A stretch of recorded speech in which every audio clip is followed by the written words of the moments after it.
नमस्ते दोस्तों, मैं हूं डॉक्टर अर्जुन सब्रवाल और आज हम बात करेंगे एक बहुत जरूरी टॉपिक पर। क्रॉनिक किडनी डिजीज में प्रोटीन इंटेक का सही बैलेंस क्या होना चाहिए। मेरा एम है अवेयरनेस क्रिएट करना, क्योंकि अक्सर लोगों को गलतफहमी हो जाती है। डॉक्टर्स कहते हैं प्रोटीन रिड्यूस करो और पेशेंट्स उसे समझ लेते हैं कि प्रोटीन को बिल्कुल बंद कर दो, पर यह अप्रोच गलत हो सकती है। सीकेडी पेशेंट्स के लिए प्रोटीन एक कंफ्यूजिंग टॉपिक बन जाता है। ज्यादा हुआ तो किडनी पर लोड और बहुत कम हुआ तो मसल वेस्टिंग और मैल न्यूट्रिशन। इस कंफ्यूजन को दूर करने के लिए मैं आपके लिए इन डेप्थ एक वीडियो लाया हूं, ताकि आप खुद समझ सके कि आपके स्टेज पर क्या ठीक है। मैं आपको हर स्टेज की रिकमेंडेशन भी दूंगा। वीडियो के एंड पर कमेंट जरूर कीजिए। मैं आपके क्वेश्चंस को शॉर्ट्स के फॉर्म में आंसर करूंगा।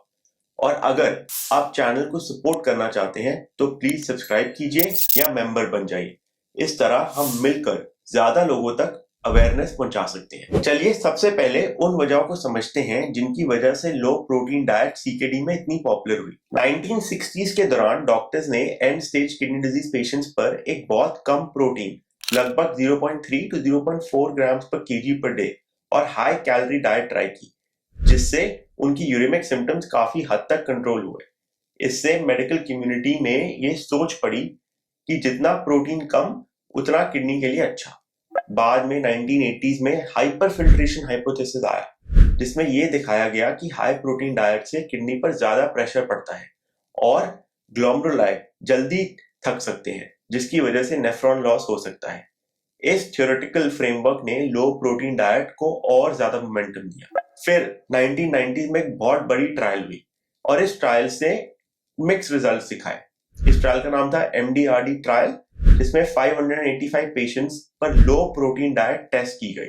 रिजल्ट्स ने दिखाया कि किडनी फंक्शन पर जो इंप्रूवमेंट आया वो बहुत मिनिमल था।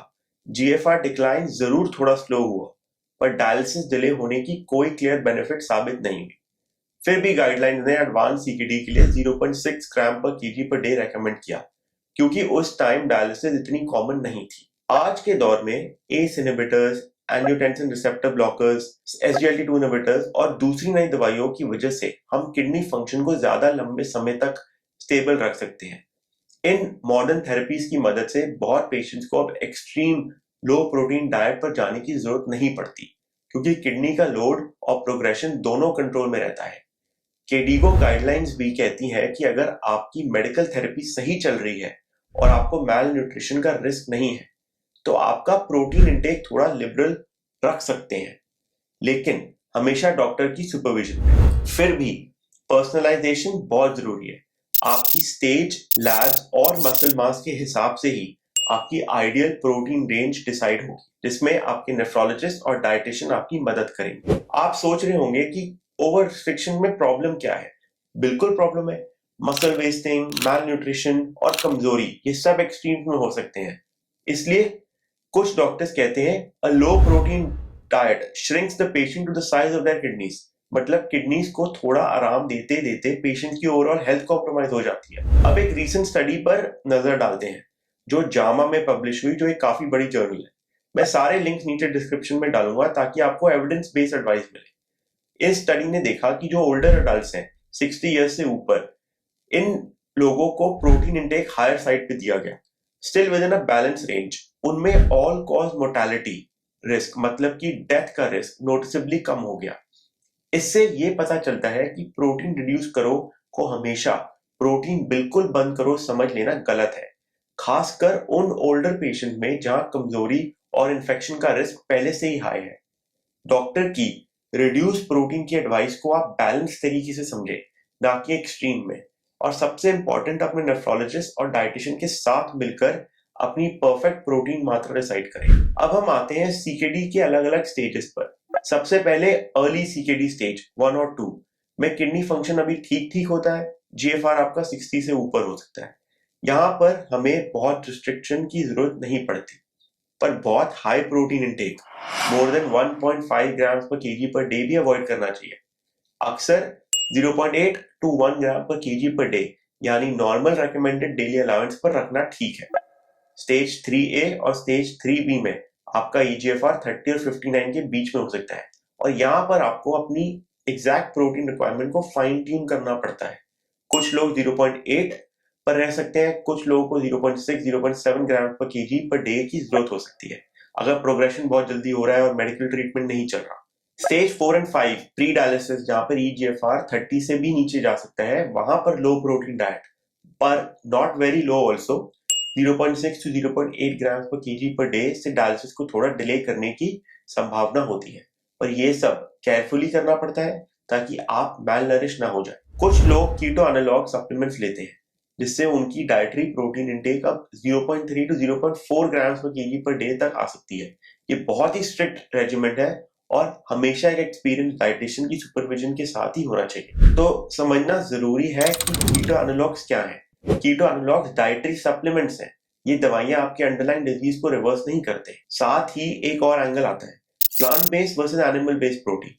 डीएमसी नेफ्रोलॉजी जो एक और जर्नल है, उनकी एक स्टडी बताती है कि प्लांट बेस्ड प्रोटीन जैसे दाल, बीन्स, सोय, नट्स किडनी के लिए प्रोटेक्टिव हो सकते हैं क्योंकि उनसे एसिड और फॉस्फेट लोड कम रहता है और कार्डियोवास्कुलर बेनिफिट्स भी मिलते हैं। लेकिन इनमें एसेंशियल अमीनो एसिड्स की कमी हो सकती है, तो आपको वैरायटी रखनी पड़ती है।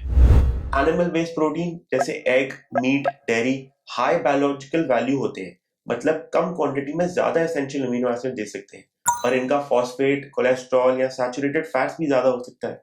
इसलिए एक बैलेंस प्लांट डोमिनेंट अप्रोच काफी लोग अडॉप्ट करते हैं, जहां मेजर प्रोटीन सोर्स प्लांट्स होते हैं। पर अगर आप नॉन वेज हैं तो लीन मीट जैसे फिश, अंडा और लो फैट डेयरी से हाई क्वालिटी प्रोटीन ले सकते हैं, पोषण कंट्रोल को ध्यान में रखते हुए। जैसे ही स्टेज 5 या डायलिसिस पर पहुंचते हैं, जब आपका किडनी फंक्शन 15 से कम हो, आपको प्रोटीन बढ़ाना पड़ता है, कम से कम 1 to 1.2 ग्राम पर केजी पर डे, क्योंकि डायलिसिस के दौरान अमीनो एसिड्स बॉडी से निकल जाते हैं और कैटाबॉलिज्म हाई हो जाता है।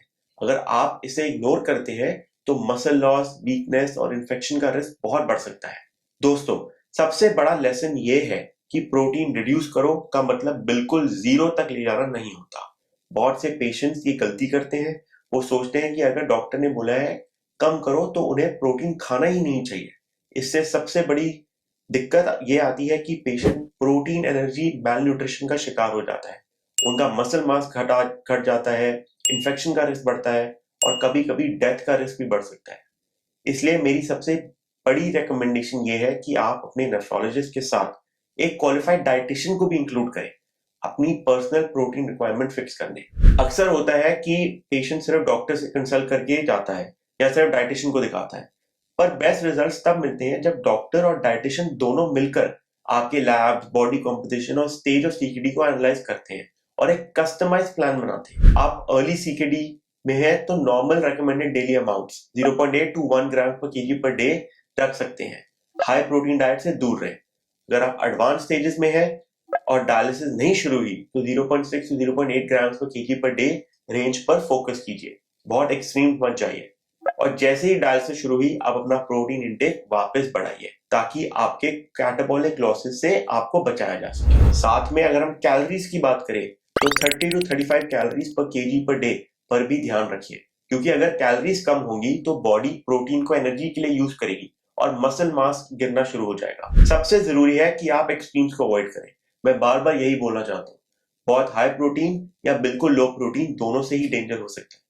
डॉक्टर्स कहते हैं रिड्यूस प्रोटीन ताकि आप किडनी को आगे डैमेज से थोड़ा कम कर सके, पर आपको उसको बिल्कुल नो प्रोटीन समझ बैठे तो आप अपनी ओवरऑल हेल्थ को रिस्क पे डाल सकते हैं। इसलिए मैं आपको ये रेकमेंड करूंगा कि डॉक्टर और डाइटिशियन के साथ बैठ के अपना एक डाइट चार्ट बनाइए। शायद इसके लिए एक डेडिकेटेड अपॉइंटमेंट या टेली कंसल्ट चाहिए होगा, पर ये लॉन्ग टर्म आपके लिए एक इन्वेस्टमेंट होगा। आप अपने सारे क्वेश्चन नीचे कमेंट्स में लिखिए, मैं उन्हें शॉर्ट्स के फॉर्म में आंसर करने की पूरी कोशिश करूंगा। और अगर आप चैनल को सपोर्ट करना चाहते हैं तो please like, share and subscribe, और आप मेंबर भी बन सकते हैं। एक छोटा सा स्टेप है आपके लिए, पर बहुत लोगों के लिए बड़ा फर्क ला सकता है, क्योंकि हम मिलकर क्रॉनिक किडनी डिजीज अवेयरनेस को बढ़ा सकते हैं। रिमेंबर, सीकेडी मैनेजमेंट में सबसे जरूरी चीज है किडनी फंक्शन को स्टेबल रखना और आपको मैल नरिशमेंट होने से बचाना।